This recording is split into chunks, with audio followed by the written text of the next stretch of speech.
Haleluya, haleluya, haleluya. Dilarang ya. Haleluya. Itu hanya untuk Bapak Gembala saja. Salam. Terima kasih Bapak Ibu, Tuhan memberkati. Apa kabar Bapak Ibu saudaraku? Yes, luar biasa. Haleluya. Masih percaya Alkitab? Masih membaca Alkitab? Haleluya, haleluya. Mari kita lanjutkan firman Tuhan, Ibrani 12. Kita baca Ibrani 12 ayat 26 sampai dengan 28. Kita bergantian, saya terlebih dahulu. Waktu itu suaranya menggoncangkan bumi, tetapi sekarang Ia memberikan janji, satu kali lagi aku akan menggoncangkan bukan hanya bumi saja, melainkan langit juga. Bukan satu kali lagi menunjukkan kepada perubahan pada apa yang dapat direncanakan, karena Dia menjadikan supaya kita tetap apa yang tidak berusaha. Sama-sama kita.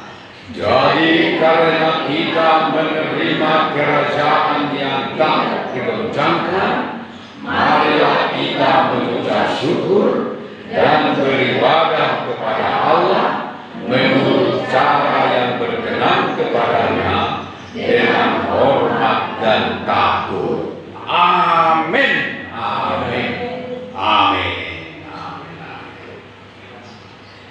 Hari Minggu yang lalu kita sudah mendengar bahwa ibadah kita itu diukur oleh Tuhan. Masih ingat Bapak Ibu? Ya. Wahyu 11 ayat 1. Jadi ibadah kita itu diukur dan Tuhan berfirman, ukurlah bait suci itu dan mezbah dan mereka yang beribadah di dalamnya. Sudah saya jelaskan bahwa yang diukur itu mezbah dan juga orang, itu menunjuk kepada segala pengorbanan kita dan kehadiran kita yang dihitung oleh Tuhan. Amin. Dihitung oleh Tuhan, mezbah, pengorbanan, mereka orang yang hadir, dan juga bait suci, yaitu ibadah-ibadah kita, ketekunan-ketekunan kita diukur oleh Tuhan dan dibayar oleh Tuhan. Yang percaya katakan amin. Dibayar. Dia tidak lupa membayarnya. Seperti dalam Ibrani 10 itu dikatakan bahwa Allah bukan tidak adil sehingga Ia lupa akan kasih-Mu kepada namanya yang kamu masih tunjukkan kepada orang-orang kudusnya sampai hari ini. Nah sekarang yang kedua yang diukur oleh Tuhan adalah kekuatan ibadah kita. Nah, jadi tidak hanya diukur pengorbanan kita, tetapi khasiatnya, manfaat daripada ibadah itu, kuasa daripada ibadah itu, apakah juga ada di dalam hidup kita. Jangan kita beribadah terus, tetapi iman kita tidak bertumbuh. Itu sama dengan dosa manusia di akhir zaman yang sudah disampaikan oleh Rasul Paulus dalam 2 Timotius 3 bahwa pada hari-hari terakhir akan timbul masa yang sukar, dan di sana ada beberapa poin yang akan terjadi, dan salah satu di antaranya adalah yang mengatakan bahwa mereka beribadah secara lahiriah, tetapi sesungguhnya mereka memungkiri kuasanya. Itu berarti bahwa ibadahnya itu tidak berdampak dalam hidupnya.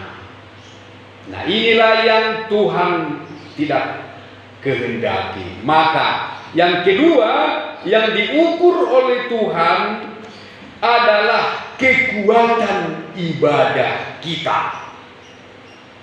Nah, sekarang bagaimanakah Tuhan menjadikan ibadah kita menjadi kuat?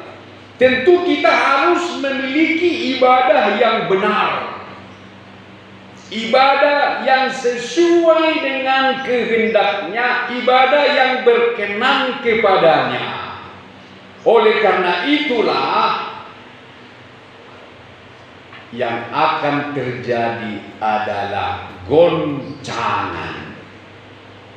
Nah, ini seperti yang kita baca tadi, ayat 26. Waktu itu suaranya menggoncangkan bumi, tetapi sekarang ia memberikan janji. Apa janjinya? Titik 2. Satu kali lagi aku akan menggoncangkan bukan hanya bumi saja, melainkan langit juga. Jadi janji Tuhan kepada umatnya tidak hanya berkat saja, tidak hanya ketenangan, kenyamanan, kesejahteraan dan yang serupa dengan itu, tetapi janji Tuhan juga akan memberikan goncangan.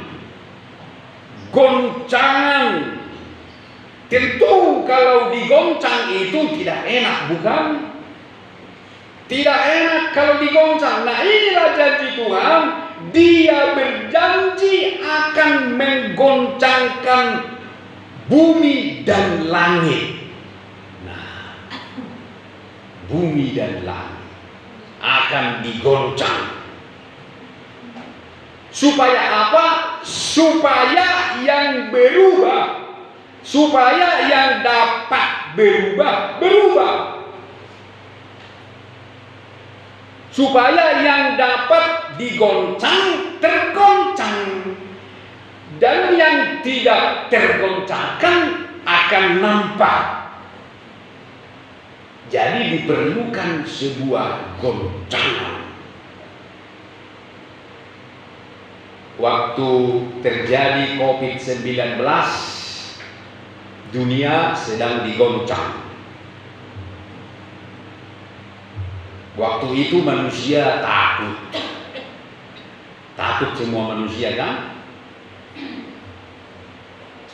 Sehingga kita lihat di media, di pinggir-pinggir jalan pun orang menyembah Tuhan. di negara-negara besar yang dulunya membelakangi Tuhan bertobat. Mereka berseru, mereka menangis, mereka berlutut, mengangkat tangan, mencucurkan air mata, menyembah Tuhan, dan itu diposting pula. Mereka tidak segan-segan melakukannya waktu itu. Tetapi sekarang kita lihatlah, sesudah COVID berlalu, mulai lagi manusia melakukan yang dulu, ya, mulai lagi manusia menjauhi Tuhan. Tidak lagi, mulailah pesta pora, mabok, dan segala macam yang kita tahu itu bertumbuh dengan subur di mana-mana. Nah, jadi perlu ada goncangan. Bukan hanya dunia secara global, hidup kita sendiri pun perlu mengalami goncangan. Kalau kita perjalanan kita mulus tanpa hambatan, itu menjadikan kita tidak bertumbuh dewasa, bahkan membuat kita menjadi orang sombong dan tinggi hati. Rasul Paulus saja seorang rasul yang sangat hebat. Ya, dialah rasul yang paling hebat, melebihi Petrus, murid langsung Yesus. Paulus yang sudah pernah ke langit ketiga, yaitu sorga. Ya, waktu itu Paulus ini dirajam, dilempari batu, dia disiksa, lalu dia mati atau mati suri. Ketika dia mati itulah rohnya naik ke sorga. Dia melihat Allah, bertemu dengan Yesus. Setelah orang melihat dia sudah mati, lalu ditinggalkan begitu saja. Nah, nggak mati di mana ini kan? Nggak mati, ditinggalkan. Begitu ditinggalkan, rohnya masuk lagi dan dia hidup lagi, lalu pergi memberitakan Injil lagi. Jadi dia sudah pernah naik ke langit ketiga, surga. Itu dia katakan dalam firman Tuhan dalam 2 Korintus 12. Nah, dia saja yang begitu hebat, yang bisa menyembuhkan orang sakit, bahkan membangkitkan orang mati hanya dengan mengirimkan sapu tangannya. Bau keringatnya dikirimkan sapu tangannya, diletakkan atas orang sakit pun sembuh. Dia perlu mengalami goncangan hidup yang sangat menyesakkan jiwanya, di mana Tuhan memberi goncangan kepada dia dengan memberikan duri di dalam dagingnya. Ya, dia sakit, dia menderita sakit, dan dia pun berdoa kepada Tuhan. Berkali-kali, 3 kali dia berdoa kepada Tuhan, Tuhan sembuhkan hambamu. Pasti dia mungkin berkata begini, bagaimana nanti Tuhan kata orang, aku hambamu yang selalu berkhotbah tentang kesembuhan ilahi. Bagaimana kalau aku sakit dan laku genut sami takut Tuhan? Mungkin begitu doa Paulus ini. Tapi apa kata Tuhan? Paulus, cukuplah kasih karuniaku padamu.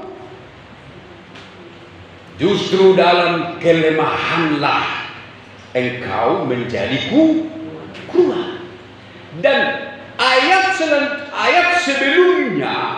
sebelumnya firman Tuhan itu katakan untuk tidak meninggikan dirinya, maka Allah memberikan suatu duri dalam dagingku menggocok aku, yaitu utusan iblis yang menggocok aku.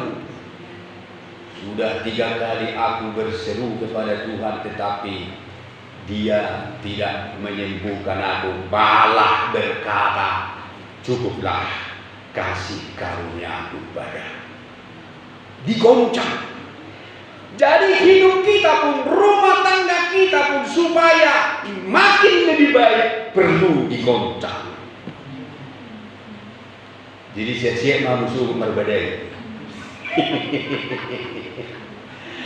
Dan harapku memang cuman kalau itu terjadi, mengucap syukur saja lah. Amin. Itu goncangan. Hubungan antara Hela dengan Simatua perlu digoncang. Haleluya. Perlu digoncang. Karena kadang kita kan terlalu mendewakan Hela, ya kan? Terlalu mendewakan Pahopu, terlalu mendewakan Parumain, sehingga lupa Minggu, gak lupa hubungan, digoncang. Terjadilah clash. Ketika terjadi clash, mayo, Tuhan itu pinatoho yun na. Tuhan itu pinatoho, Minggu melihat. Tiki bagus hubungan ini lupa sudah. Jadi goncangan itu baik bagi kita. Itu untuk membuat kita kuat, sehingga kita menjadi orang yang tak tergoncangkan. Mengapa kita harus menjadi orang yang tak tergoncangkan?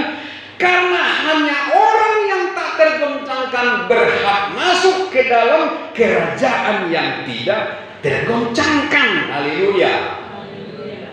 Kalau kerajaan yang tak tergoncangkan, maka penghuninya pun harus orang yang tak tergoncangkan.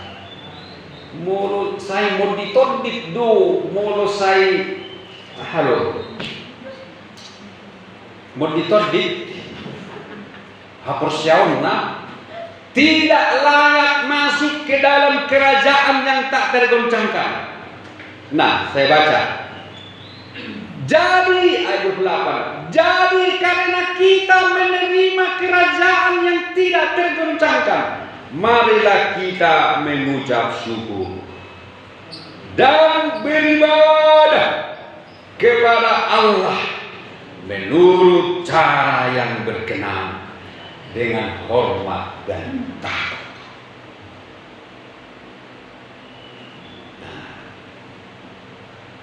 Suatu saat pekerjaan kita pun akan digoncang. Ya, itu akan digoncang.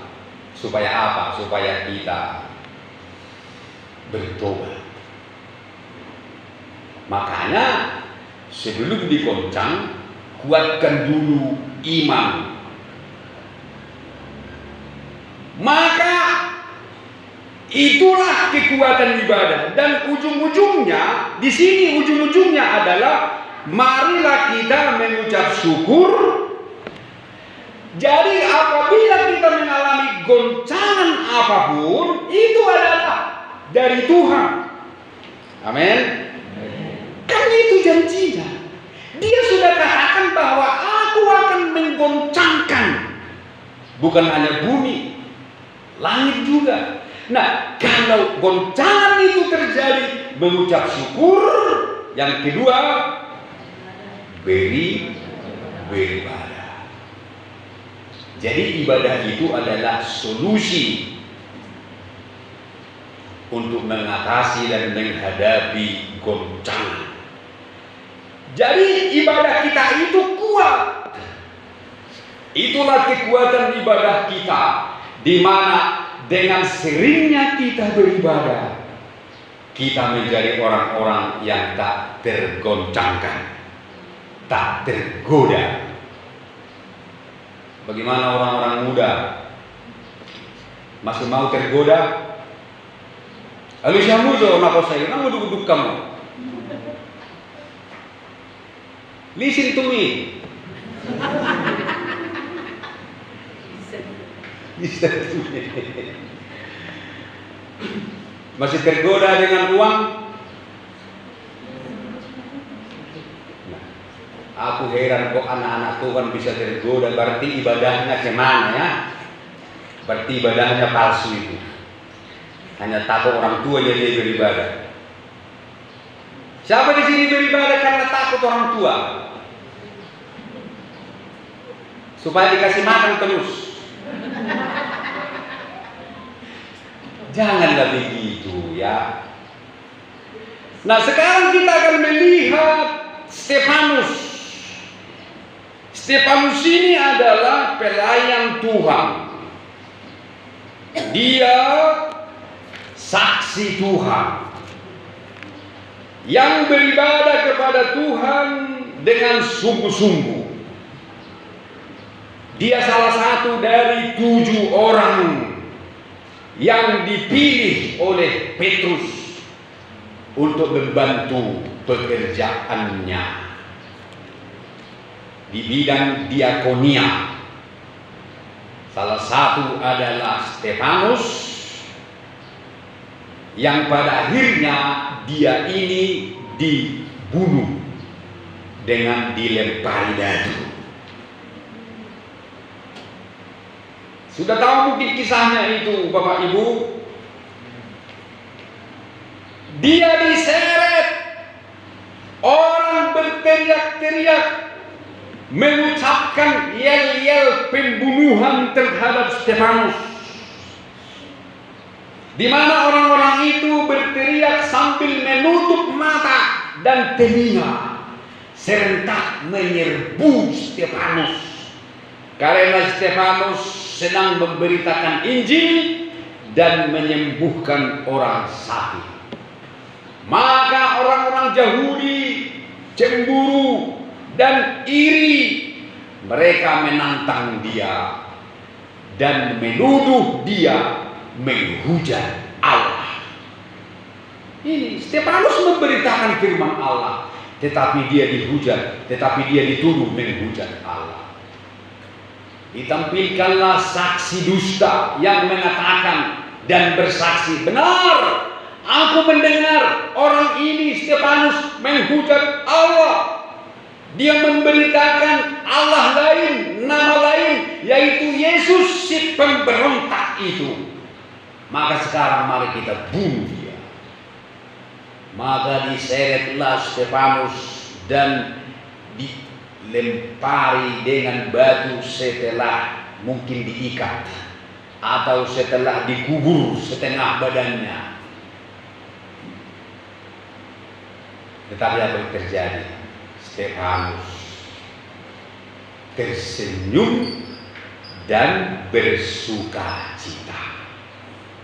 Coba kita buka dalam Kisah Rasul 7 ayat 55. Kisah Rasul 7 ayat 54. Ketika anggota-anggota mahkamah agama itu mendengar semuanya itu, sangat tertusuk hati mereka. Maka mereka menyambutnya dengan gertakan gigi. Tetapi Stefanus yang penuh dengan Roh Kudus menatap ke langit, lalu melihat kemuliaan Allah dan Yesus berdiri di kanan Allah. Lalu katanya, sungguh aku melihat langit terbuka dan Anak Manusia berdiri di sebelah kanan Allah. Maka berteriak-teriaklah mereka dan sambil menutup telinga serentak menyerbu dia. Mereka menyeret dia keluar kota lalu melemparinya. Dan saksi-saksi meletakkan jubah mereka di depan kaki seorang muda yang bernama Saulus. Sedang mereka melemparinya, Stefanus berdoa, katanya, ya Tuhan Yesus, terimalah rohku. Sambil berlutut ia berseru dengan suara nyaring, Tuhan, janganlah tanggungkan dosa ini kepada mereka. Dan dengan perkataan ini meninggallah ia. Ya, Stefanus. Artinya Bapak Ibu, bahwa Stefanus ini tak tergoncangkan. Amin. Tak tergoncangkan dia. Padahal dia baru hitungan bulan menjadi pengikut Yesus. Mungkin belum ada sebulan, atau taruhlah 1 tahun. Belum lama dia menjadi pengikut Yesus, tetapi langsung diperhadapkan kepada kematian. Tetapi ibadahnya, persekutuannya dengan Yesus membuat dia tak tergoncangkan. Artinya bahwa ibadahnya mengandung kuasa. Amin.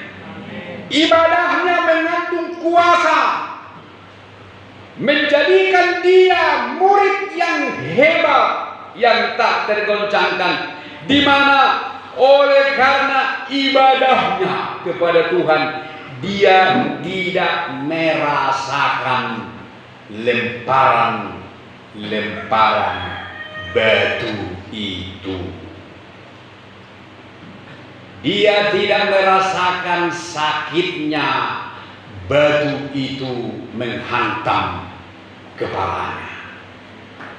Oleh karena ibadahnya. Bahkan dia bisa bersuka cita dan berdoa untuk orang yang melempari dia dengan batu. Bahkan dia dapat mengampuni orang yang membunuh dia. Itulah orang Kristen yang tak tergoncangkan. Itulah orang Kristen yang memiliki ibadah yang berkenan kepada Allah. Bagaimana dengan kita amang inang? Nungaliling kita menjadi orang Kristen. Alai kolan otipe permasalahan rotu wuluta nunga pitor herana guda kian ate ido kan so di gotil do pehita nato kasita ido kan salam.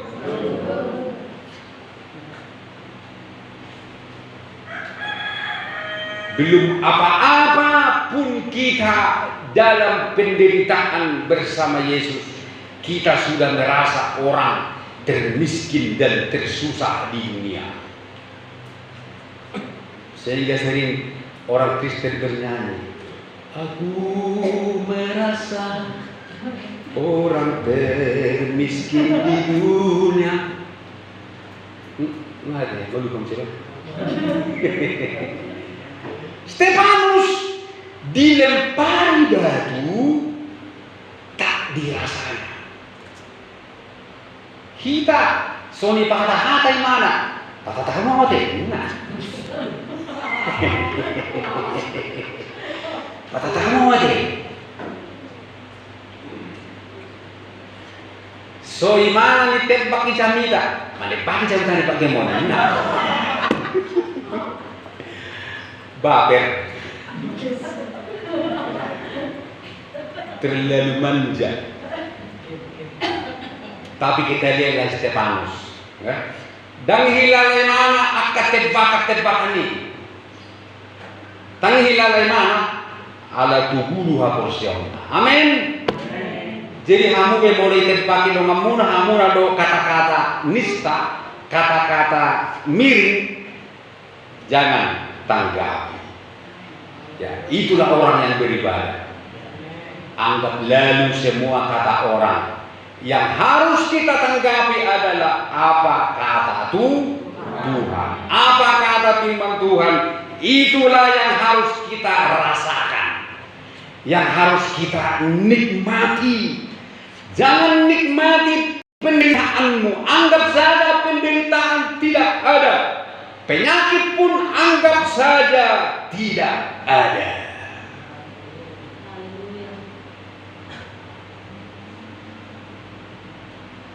Tadi malam saya ada dengar Daud Tony. Kenal Daud Tony kan? mantan dukun yang menjadi pendeta. Dia itu pernah mengawal SBY.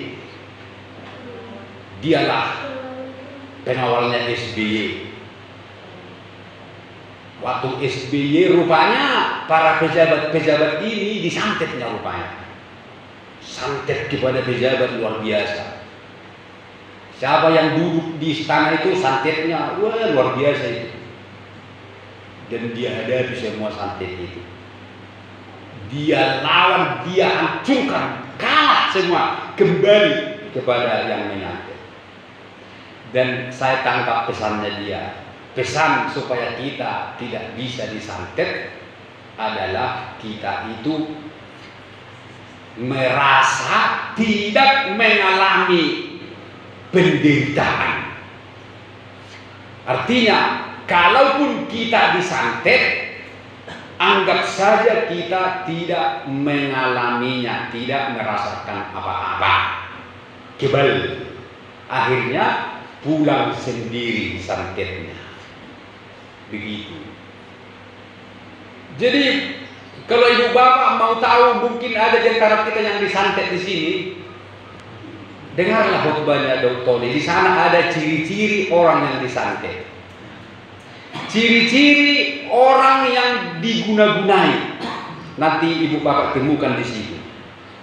Ciri-ciri rumahnya, ciri-ciri tanamannya, ciri-ciri binatang yang di rumahnya. Dari situ kita bisa tahu apakah kita disantet apa tidak. Jadi kalian berusaha kunci dah putar kamu video naida kamangin anda asa di botol kamu baru dari kamu aja lumu kan bolong di jalumu tanda-tanda naik berarti santet kamu.